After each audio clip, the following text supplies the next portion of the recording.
Bismillah ar-Rahman ar-Rahim, salam alaikum wa rahmatullahi ta'ala wa barakatuh, que la paix soit avec vous. Encore une journée et encore des secondes qui passent et qui passent et qui passent. Et j'espère que ces secondes vous apportent bonheur, prospérité et surtout bien-être dans cette petite vie qui est insignifiante et où on est de passage tout simplement. Peu importe la grande gueule qu'on a, on sera toujours de passage. Peu importe aussi le temps que tu vas mettre à vivre, le temps n'existe pas, mais la période dans laquelle tu vas faire quelque chose où euh, tu as été créé pour jouer un rôle dans cette vie, il sera de courte durée, malheureusement. Allah nous dit que les Bani Israël cherchent à vivre 1000 ans. Et ces 1000 ans, même si dans la générosité de Dieu, d'Allah, il leur donne, ça les rendra pas inaptes à rendre des comptes. Donc, vaut mieux que ça soit court, que ça soit long. Le prophète, alayhi salatu wassalam, a dit que Allah azza wa jal a fait un cadeau à ma Ummah. Il dit à Rasulallah, nous avons eu énormément de cadeaux, y compris ce Coran, toi, l'islam. Il y a d'autres cadeaux, il leur a dit, il y a des cadeaux que vous avez et que vous aurez, que nul autre peuple n'aura, y compris l'âge de vie qui variera dans les 80. Il n'a pas dit moins, il n'a pas dit plus. Toujours dans les 80, c'est une moyenne générale. Vous savez comment se passe la moyenne générale. On prend le plus petit nombre, le plus grand nombre, on les mélange et on a une moyenne parce qu'il y a des gens qui vivront 3 jours, il y a des gens qui vivront 50 ans, il y a des gens qui vivront 100 et ils sont très très peu, mais on mélange tout ça et on a la moyenne d'âge serait de 80. Alors les musulmans ont dit, ah Rasulallah, comment les anciens vivaient plus que nous et pourquoi ils nous privent? Il leur a dit, ils ne vous privent pas, ils vous donnent. Comment ça, ils nous donnent? Si on vit que 80, en moyenne toujours, il faut bien comprendre l'histoire de la moyenne. Quand vous entendez 80, c'est pas forcément, ça y est, vous avez atteint 80, ça y est, on va mourir. Pas du tout. La moyenne générale de la Ummah de Muhammad sallallahu alayhi wa sallam vivra 80. Pourquoi 20 ans de rendement de compte en plus serait peut-être un désastre.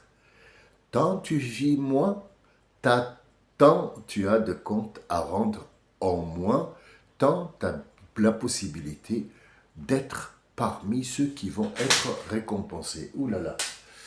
Oui, bon, mon travail, il faut que je mette mon travail sur le mur pour que quand je recule, je regarde et parfois, malheureusement, il est mal collé, c'est pas un problème. La ilaha illallah Muhammad Rasulullah, qu'est-ce que je disais? Oui, donc, tant moins on vit et moins on joue notre rôle comme il se doit, et plus le spectacle est terminé pour nous. Je souhaite que votre vie sera remplie de bonheur, de bons actes qui pourront, de l'autre côté, faire guise de portefeuille. C'est comme si vous jouez en bourse, astaghfirullah azim, ça n'a aucun rapport, mais disons que l'être humain ne comprend que les choses concrètes qu'il connaît. Donc j'espère que vous aurez gagné en bourse et que vous aurez mis de côté quelque chose qui travaille pour lui. Allah a enseigné à son prophète, qui à son tour nous a enseigné que l'être humain, quand il meurt,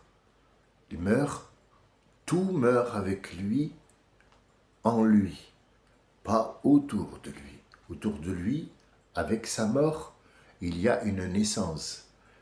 De la vie, Allah crée la mort. Et de la mort, Allah crée la vie. Et nous avons tous été un jour morts avant d'être vivants. Puis on va encore mourir pour encore une fois revivre. Alors le mot mort, le mot vie, n'a pas le même sens que vous avez dans la tête maintenant. Mort, ça veut dire dans la terre, et vivant, celui qui marche. Ce n'est pas ça du tout, c'est un autre sens, et je ne pense pas qu'aujourd'hui, ça soit le sujet de conversation. On est toujours dans les noms d'Allah. Le prophète a dit, selon les enseignements d'Allah, que l'être humain, quand il meurt, ça veut dire qu'il quitte ce monde pour aller dans un autre monde, tout s'arrête pour lui. Son nafs, son âme, son corps sont finis. 3 choses restent en place et lui rapporteront comme la bourse, comme un compte bloqué qui va rapporter des choses pour que dans l'autre côté, il ait de quoi dépenser ses erreurs ou compenser ses erreurs à lui. Donc, le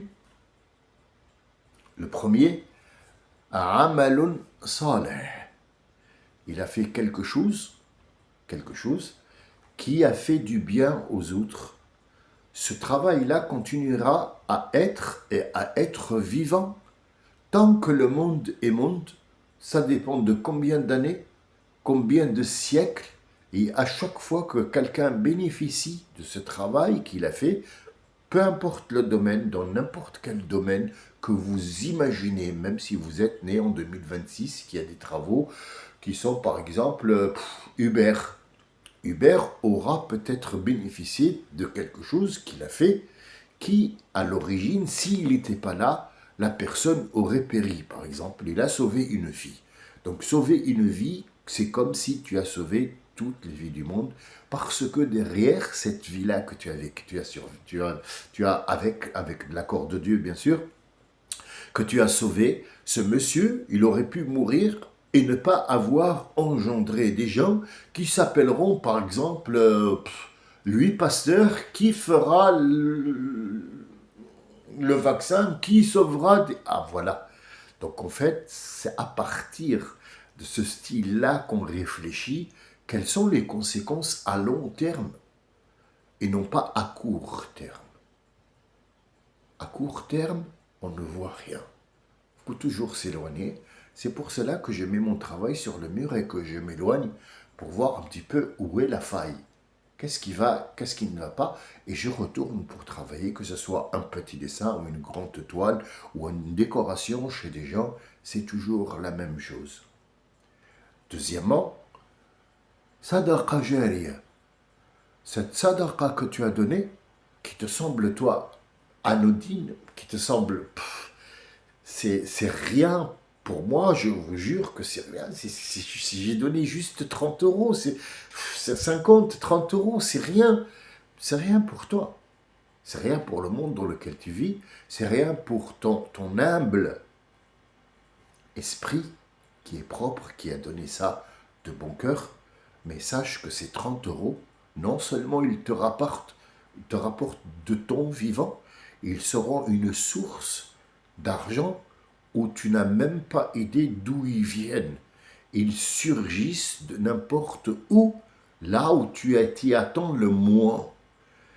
Tu ne t'y attends pas, et tout d'un coup, hop, tu as un héritage, tu trouves de l'argent, on t'envoie de l'argent, tu gagnes quelque chose, tu achètes quelque chose, pas forcément que de l'argent, peut-être en bonheur, peut-être en réglage dans ton couple, peut-être en réglage dans tes enfants, peut-être que tu auras sauvé ton enfant qui devait mourir et qui va guérir.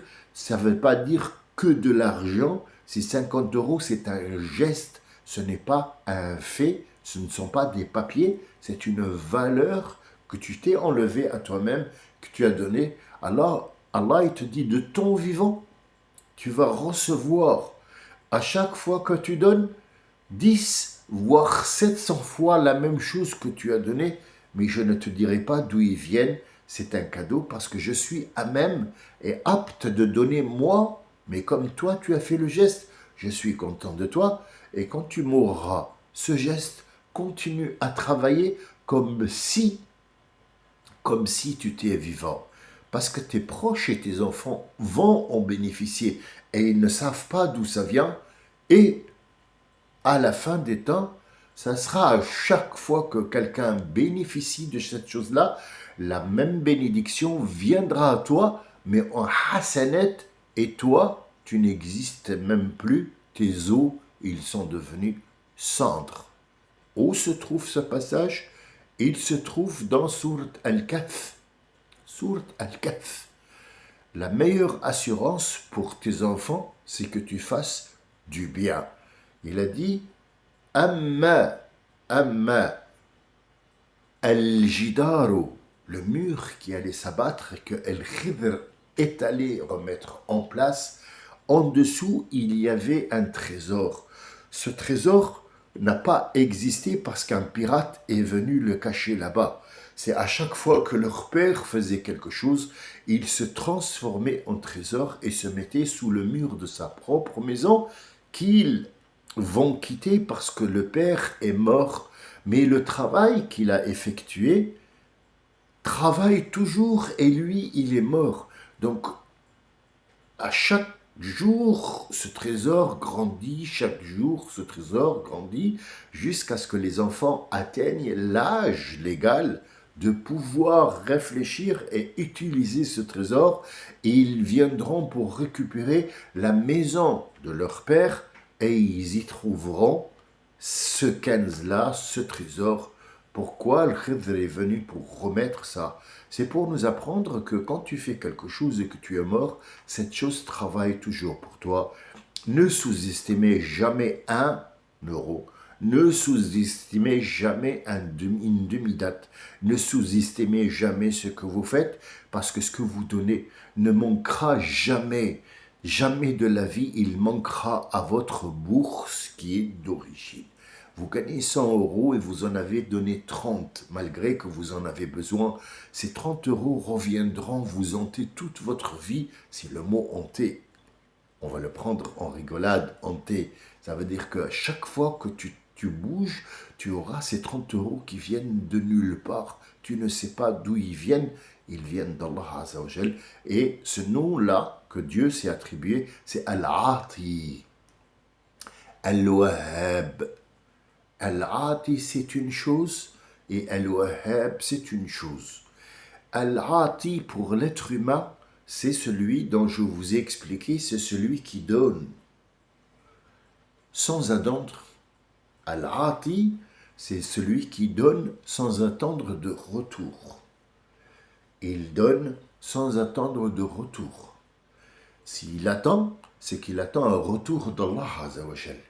Donc, dans les deux cas, même s'il n'attend pas de retour de la personne ou de la chose dans laquelle il a donné, il peut donner même dans une entreprise ou dans une association, ou à un pauvre, ou à quelqu'un qui va donner une amana à quelqu'un d'autre.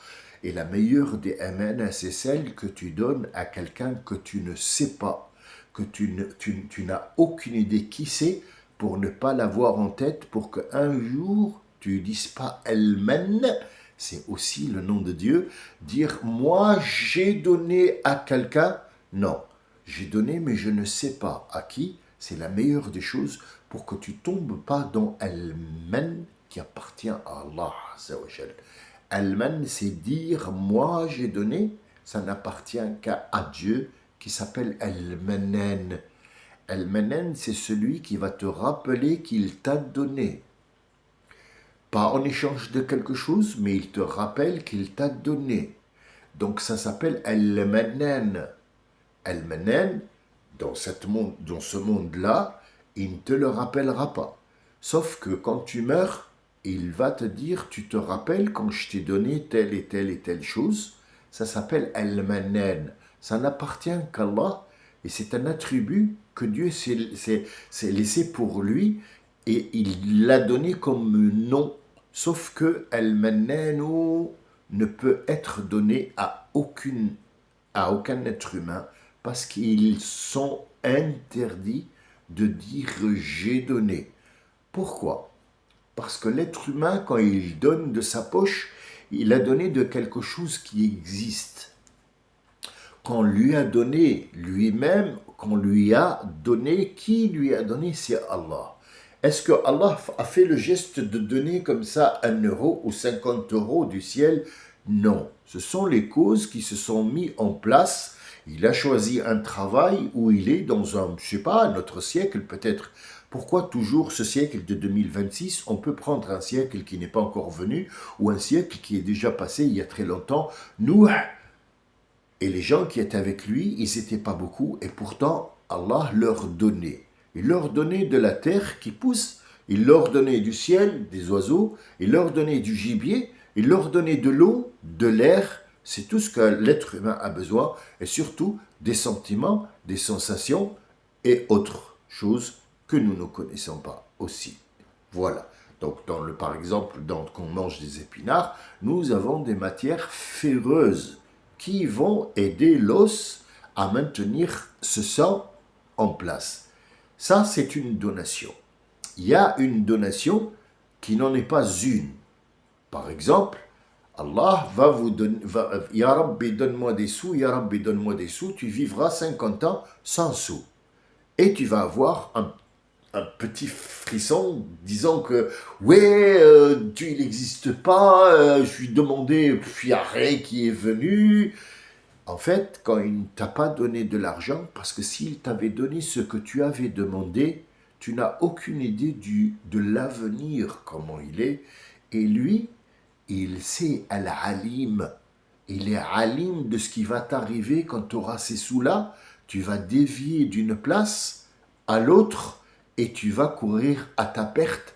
Donc, il va t'empêcher cette donation qui vient de lui, il va te l'empêcher et dans cet empêchement, c'est une donation puisqu'il t'a donné la vie que tu aurais perdue s'il t'avait donné. Donc cet empêchement de donation est en lui-même une donation et c'est pour ça qu'on dit Alhamdulillahi ala ma a'ta parce que lui seul sait. Pour le mort de Amalun salih,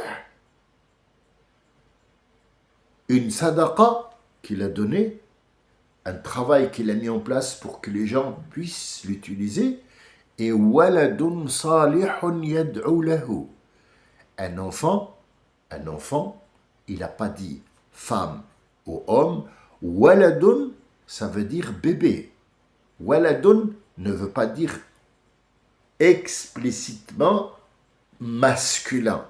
Waladun en arabe littéraire englobe le masculin et le féminin. Yad'u, yad'u lahu. Ça veut dire à chaque fois qu'on meurt et qu'il y a quelqu'un qui dit Ya Rabbi pardonne-lui, Ya Rabbi pardonne-lui, ça ne va pas dire qu'il va être pardonné parce que ce n'est pas son travail d'interférer entre Dieu et sa créature, mais c'est ce qu'on appelle un témoignage en son faveur qui pourrait apporter énormément et qui peut faire des doigts à son père à part le fils. Est-ce que le voisin à qui tu dis s'il te plaît tu vas à la Mecque? Oui. Tu peux faire un doua pour moi s'il te plaît? Wallahi, j'ai besoin que Rabbi subhanahu wa ta'ala me prenne en considération et qu'il me montre, qu'il me guide le chemin. Et il va te dire oui. Mais le jour où il arrive à la Mecque, il t'a déjà oublié. Quand il revient, tu lui dis, tu as fait l'amana? Il te dit, ouais, j'ai prié pour tout le monde, tu sais. Non, moi je te parle pas du monde. Moi je te parle de moi. Moi, on s'est vu, on s'est parlé. Tu aurais pu me dire non. Mais tu m'as donné ta promesse que oui, tu vas parler en ma faveur, à moi, parce que c'est un endroit sacré pour moi. Or, tu l'as pas fait. Ouais, mais tu sais, le Hajj, j'étais trop comme ça, vas-y. Et puis après, comme ça, il y avait la police, comme ça. Et il a dit, wow, ton meurt, comme ça. On est parti sur un délire d'idiotie. Pourquoi? Parce qu'on n'a pas respecté la parole. Qui alors est à même?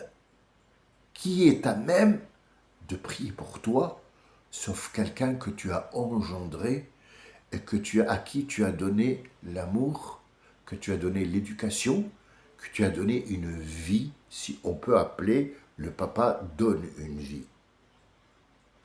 La maman, le papa ils n'ont que leurs fils et leurs enfants. Même les arrière-petits-enfants, ils s'en foutent un peu quand même. Même si tu les gaves de bonbons, ça sera toujours la même chose. Il te regardera avec un petit sentiment, mais ça s'arrête là, je vous le dis, vous le savez, tout le monde le sait. Donc ces trois-là ne s'arrêteront pas jusqu'à ce que la personne se réveille de l'autre côté pour rendre des comptes et on verra combien il a gagné en bourse. Aujourd'hui, nous allons faire un récapitulatif. On s'en fout, on s'en fout, on s'en fout. C'est pas parce que j'ai pas trouvé un mot qu'on va s'arrêter dessus. On va faire un récupérer. Bon, j'ai encore essayé, ça ne marche pas. On s'en fout. Non, mais parce que je suis malade et j'ai pas fait de blagues depuis longtemps, donc en fait, je fais l'idiot. On a fait Ar-Rahman et on a fait Ar-Rahim, juste de quoi avoir un goût. On n'est pas rentré dans le Rahman énormément, puisqu'il faut lire sur le Rahman. Mais à fur et à mesure, vous allez les comprendre.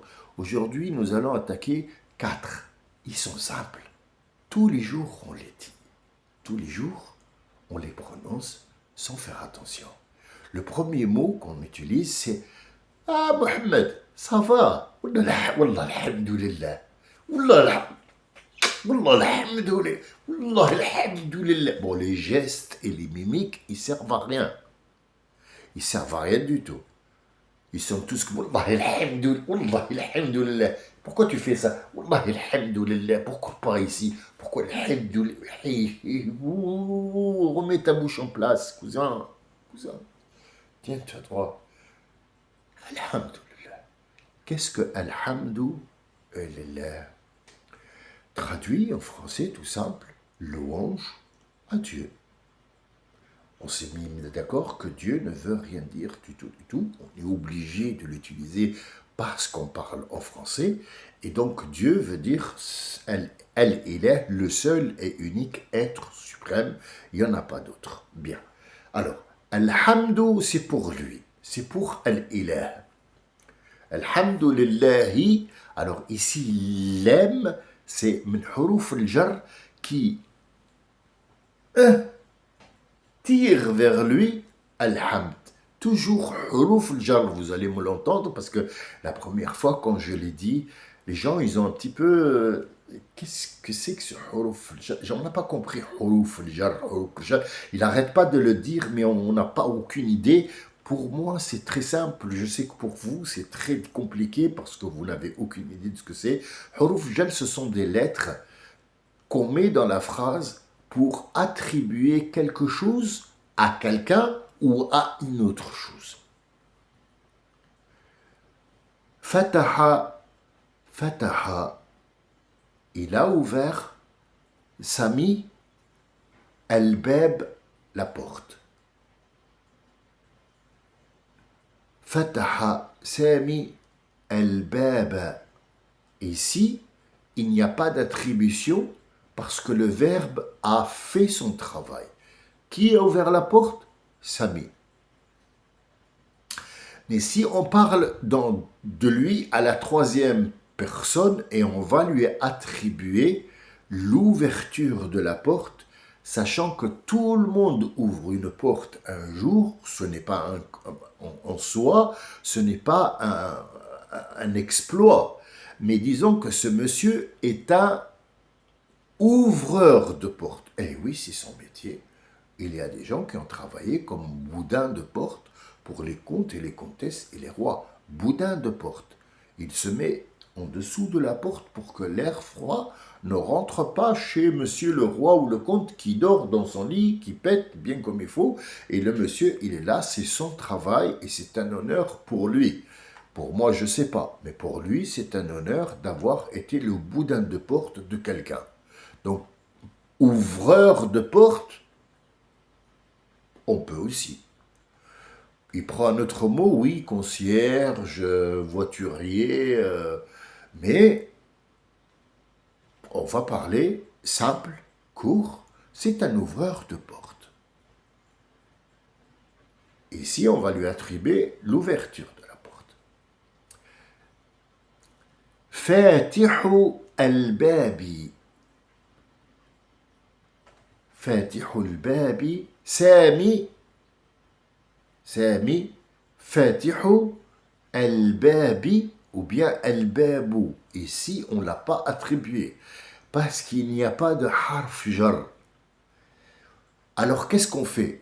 L'babi, li, alors le L, le B, comme je vous ai dit, le L, le B, le kef, le ala, ila, min, fawq. Ce sont des huruf jar. Il y en a encore, mais qui sont utilisés, on les laisse de côté parce que ce n'est pas une généralité.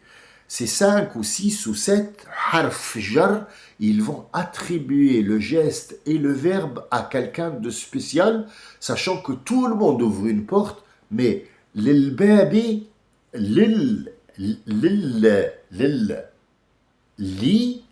la lettre L, li, al-babi, bi, al-jar. Donc, cette porte-là, cette ouverture, on a nommé l'ouvreur de porte, l'babi, fatihun. L'babi, fatihun. Pour la porte, alors pour, c'est la lettre al-jar qui va attribuer l'ouverture de cette porte à Al-Fatih, c'est celui l'ouvreur de porte. Compliqué? Pas du tout. Le langage arabe, c'est le plus logique du monde. Quand Ibrah al-Habashi, celui qui venait d'Éthiopie pour démolir la Mecque avec des éléphants, pour faire une autre Mecque en Éthiopie, il est venu avec une armée, et il s'appelait Abraha al-Habashi, puisque le Habasha, c'est l'Éthiopie et l'Érythrée d'aujourd'hui. Il est allé à la Mecque pour la détruire. La Mecque, à ce moment-là, c'était le grand-père de notre prophète qui était le chef. Il n'avait pas d'armée, il n'y avait pas encore l'islam. Ils étaient connus dans le monde pour le commerce, c'était le point de commerce, mais ils n'avaient pas de soldats pour dire, voilà, je suis une grande dynastie pour me défendre. Donc ils sont venus, ils ont siégé la Mecque et ils ont demandé à voir le chef de la Mecque qui était, ni plus ni moins, le grand-père de notre prophète Mohammed sallallahu alayhi wa sallam. Il lui a dit, je vais détruire la Mecque. Il lui a dit, écoute, si tu viens pour la détruire, c'est que tu as une bonne raison. Moi, pour t'empêcher, je ne pourrai pas. Mais juste 2 choses que je te demande. Une, donne-moi le temps pour mettre mes gens et mes bêtes à l'abri. Puisque j'ai connu, ou je connais maintenant, la cause de ta venue, c'est pas pour nous voler, c'est pas pour nous piller, tu veux juste détruire la Mecque. J'ai bien compris, pour moi, je ne peux pas t'empêcher. Je n'ai pas les armes ni la force requise pour t'en empêcher. Mais 2 choses. La première, laisse-moi mettre mes gens et mes animaux à l'abri. Et la deuxième des choses, sache que l'il-bayti, al-bayt, c'est le carré de la Mecque qui s'appelle al-bayt. Pourquoi il s'appelle bayt? Je ne crois pas qu'aujourd'hui ça soit le moment propice pour que vous sachiez pourquoi il s'appelle bayt. Nous viendrons dessus, vous allez voir, tout est rattaché, tout est relatif, tout est lié, et à chaque fois que je vous dis une information, dans plusieurs enregistrements, vous allez vous rappeler que je l'ai déjà dit, vous allez faire le lien, et ça va faire tit, la lampe va s'illuminer. C'est le principe de la patience. L'bayti rabbun yahmi. Et tout est majrour, tout est attribué à Allah. Et il lui a dit, pourquoi tu t'en vas? Moi, j'ai juste une chose, détruire la Mecque seulement. Je vais pas détruire les habitations. Je veux juste passer pour détruire ce carré où tout le monde se rassemble parce que j'ai construit autre chose. C'est la tour qui est tordue comme ça jusqu'à aujourd'hui et qui soi-disant, à l'époque, il avait fait droite pour monter le plus haut possible, pour attirer les gens, pour que le commerce passe de l'Arabie à l'époque au Soudan, à l'Éthiopie, à cet environnement-là où il n'était pas encore partagé, c'était tout ça, c'était le Habash. Il va attribuer le mérite que ce petit carré va s'auto-défendre parce qu'il y a un Dieu qui va le défendre. Personne ne peut le défendre. Vous voyez l'attribution. L'attribution, ça veut dire qu'il peut dire, il y a des gens qui sont forts, je vais appeler les Chinois, je vais appeler les Perses, et vous allez voir, ta mère, sur la tête de ma mère, il va te manger la tête comme ça. Aïe, tu t'attaques à la mec. Oh, aïe, aïe, ils vont...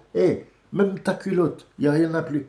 Enfin, si tu portes une culotte, mais il n'y en aura plus. Tu n'auras que des cierges. Des cierges comme ça, de rondeur.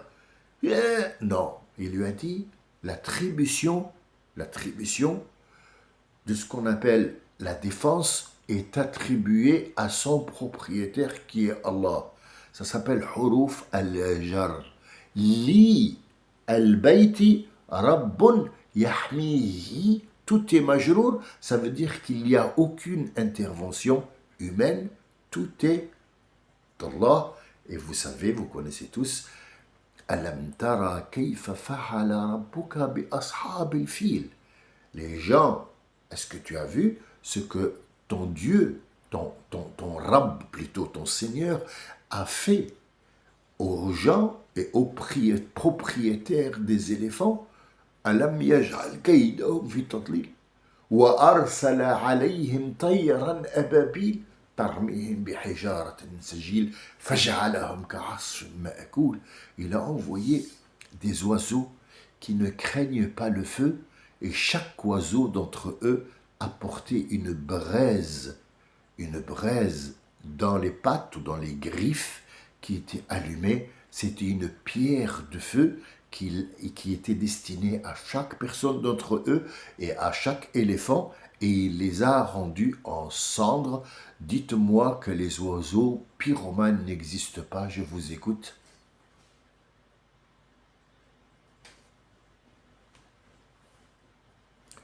Jusqu'à aujourd'hui, ces oiseaux existent. Ce sont des oiseaux pyromanes. Où ils vivent? En Australie. Ils vivent dans des endroits reculés, comme par exemple les endroits où il y a des forêts.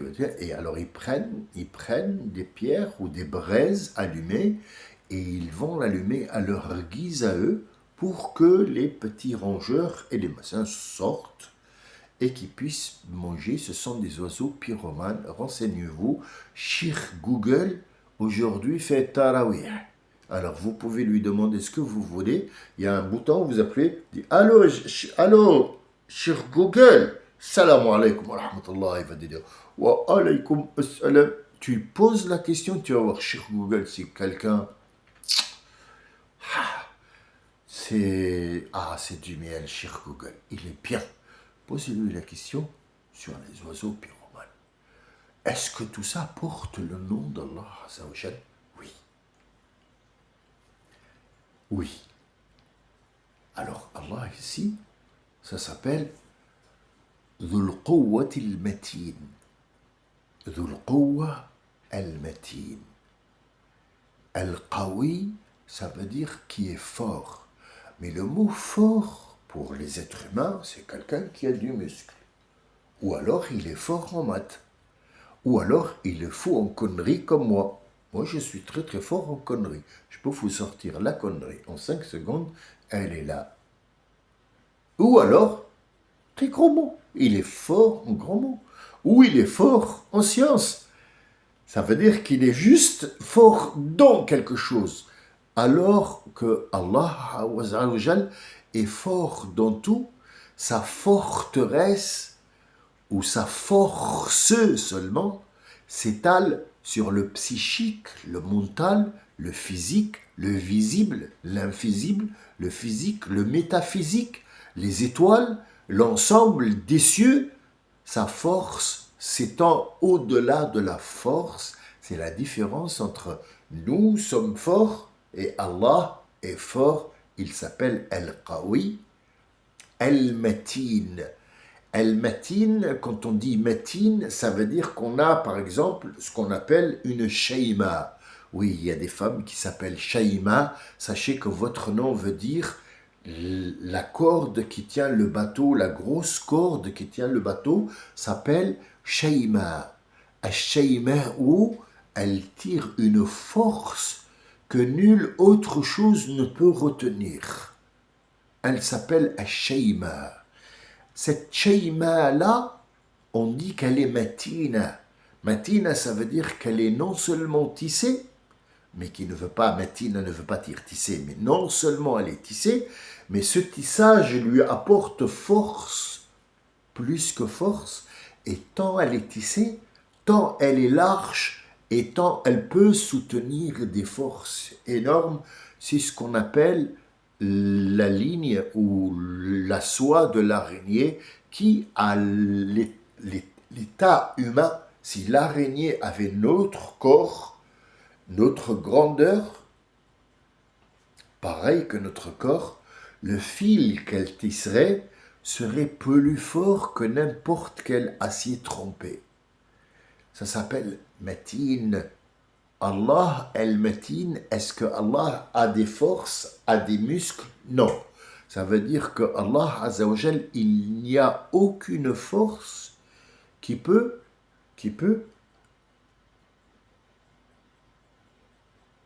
le forcer. Allez, je vais un peu plus loin. La force elle-même peut te forcer. La force de l'eau va te forcer à te noyer. Même si tu essaies, tu vas te noyer. Est-ce que c'est la force qui t'a noyé? Non. C'est elle qui t'a forcé à faire les faux mouvements pour que tu te noies.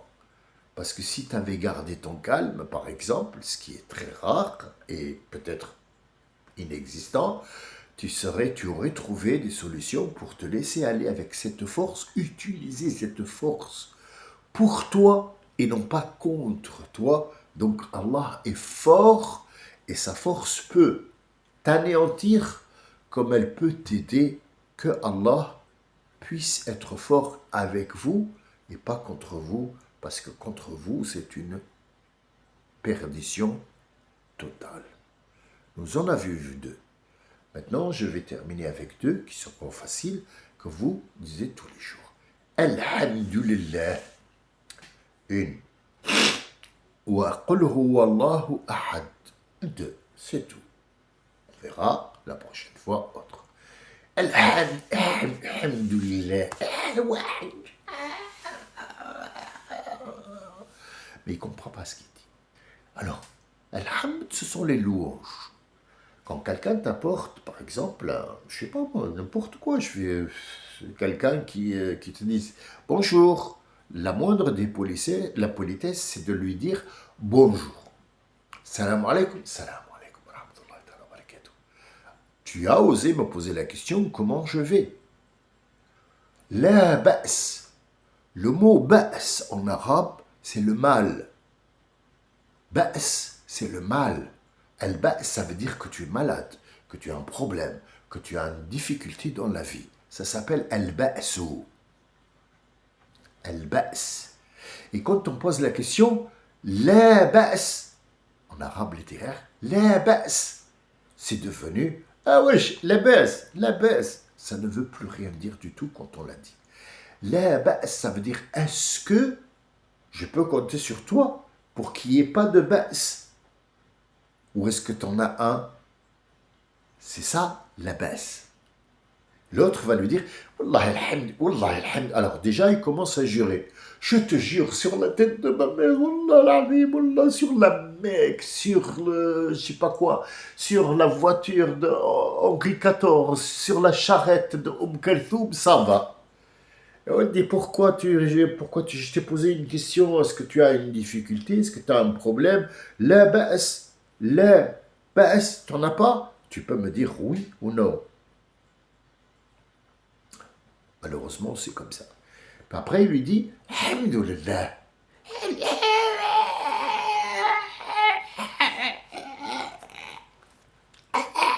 Alhamdulillah.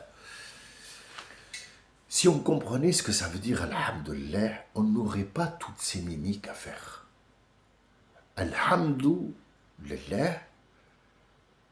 aucune création ne mérite Alhamd, parce que Alhamdou, c'est la reconnaissance totale de ce qu'il y a sur la terre qui a été créé pour toi, et tu remercies Dieu, un remerciement divin et non pas humain.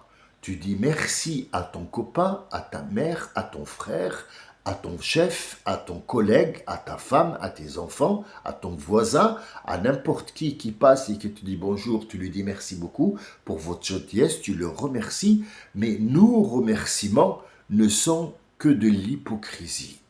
Je vais vous donner un exemple et on revient tout de suite parce que je pense qu'à 41 minutes, on n'est pas loin de la fin de cet enregistrement. Quand tu dis à quelqu'un, on rentre, dit bonjour monsieur, bonjour, comment ça va? Ah, je ne l'ai jamais connu le mec, mais il demande comment moi ça va. Ça va, merci, on le remercie. Ce remerciement, il est bourré d'hypocrisie, mais ça s'appelle un protocole. Il faut absolument, parce que nous n'avons rien à nous dire, à part, il fait beau, hein? Ah oui, il fait beau, oui, mais il y aura du soleil quand même, hein?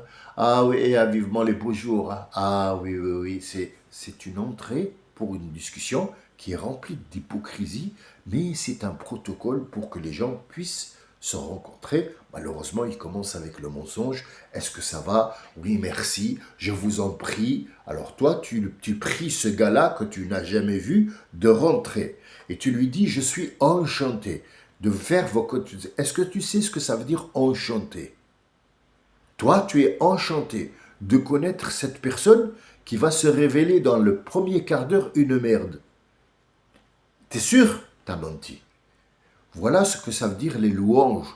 Les louanges doivent être d'une sincérité très haute, très pure pour Allah, qui ne sont pas pures pour l'être humain.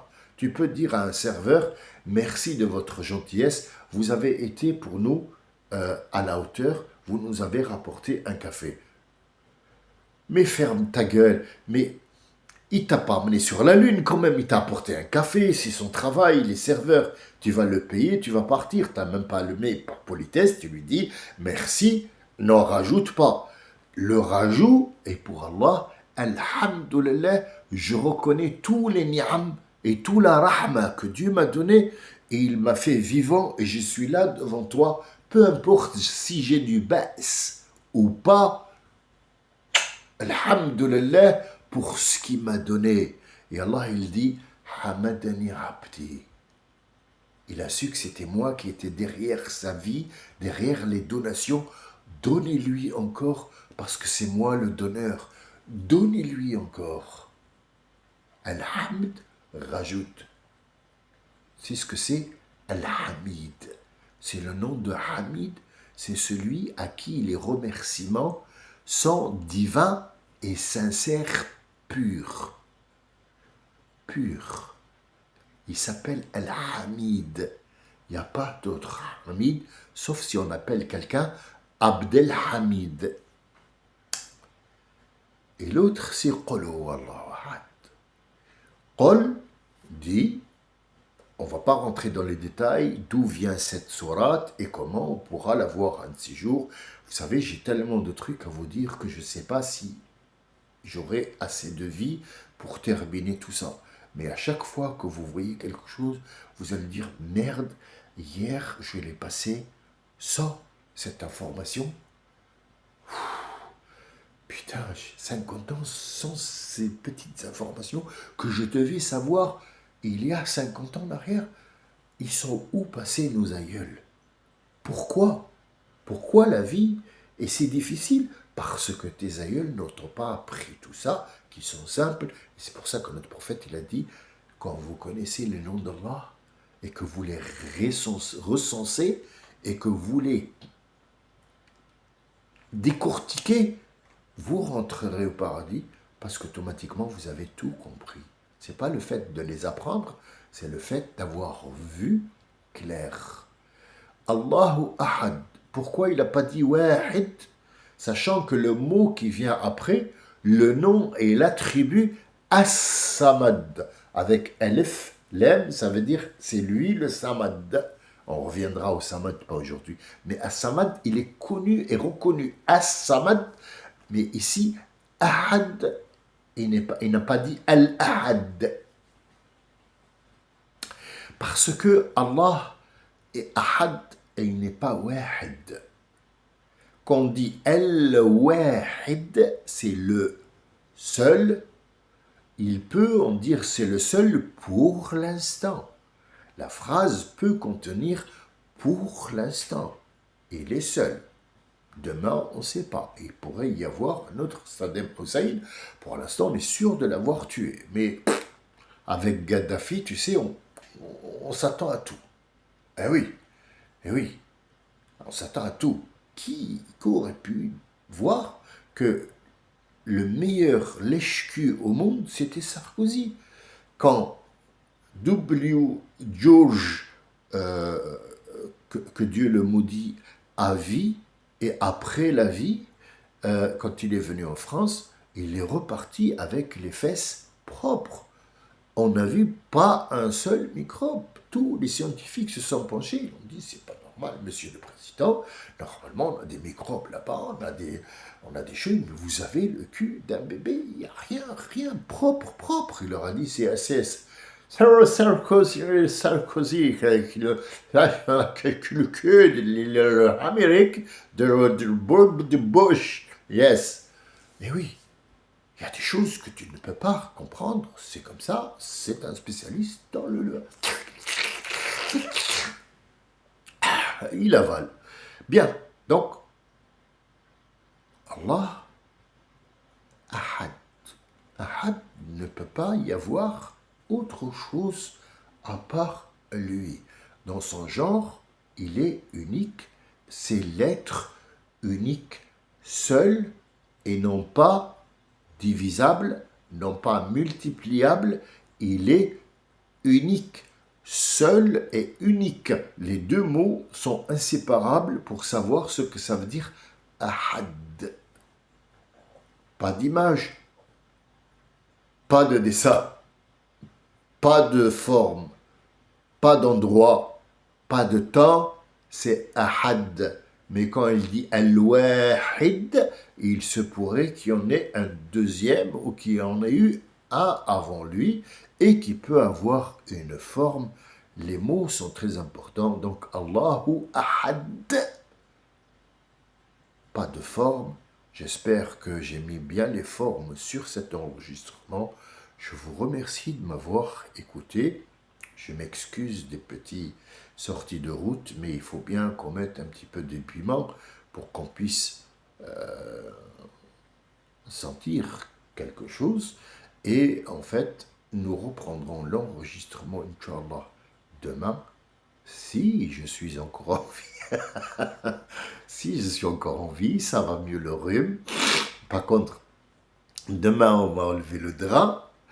Et c'est là, oh là là, on va rentrer par là où il ne faut pas rentrer et on va tirer le drain qui est du rein en fait, pour drainer tout, si jamais il y a du sang qui s'accumule ou des cailloux encore qui existent et qui partent, celui-là, on va l'arracher et ça ne va pas être un moment de détente.